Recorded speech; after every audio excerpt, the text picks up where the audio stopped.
जय गुरुदेव. मी मागच्या बऱ्याच वर्षापासून जवळपास 30-32 वर्षापासून ज्योतिषशास्त्रामध्ये काम करतो. वास्तुशास्त्र आणि ज्योतिषशास्त्रामध्ये. मी पाहिलं की बऱ्याच लोकांना असं असतं की ते अनेक व्यवसाय करतात आणि बरेच व्यवसाय करूनही त्यांना कोणत्याही एकाही व्यवसायामध्ये स्थिरता मिळत नाही किंवा तिथे त्यांची ग्रोथ होत नाही किंवा त्यांना सक्सेस मिळत नाही.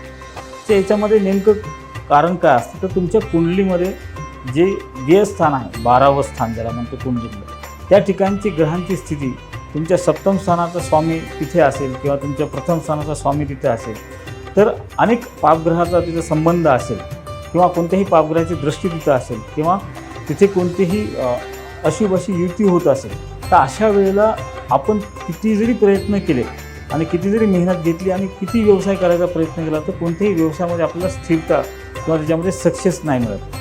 तर नक्कीच तुमच्या कुंडलीमध्ये द्वादश स्थानाशी संबंधित ग्रहांची स्थिती काय आहे हे मला नक्कीच कमेंटमध्ये तुम्ही कळवा, जेणेकरून तुमच्या पत्रिकेमध्ये जी काही ग्रहांची स्थिती आहे त्यानुसार मी तुम्हाला योग्य ते मार्गदर्शन म्हणजे परफेक्ट ॲनालिसिस आणि परफेक्ट सोल्युशन मी तुम्हाला देऊ शकतो की नेमकं तुम्ही जे काही व्यवसाय करायचं ठरवता त्याच्यामध्ये नक्कीच तुम्हाला यश मिळणार आहे का नाही मिळणार. जर मिळणार नसेल तर त्यासाठी तुम्ही काय उपाय केले पाहिजे हे पण मी तुम्हाला मार्गदर्शन करू शकतो. तर नक्की कमेंटमध्ये कळवायला विसरू नका. जय गुरु.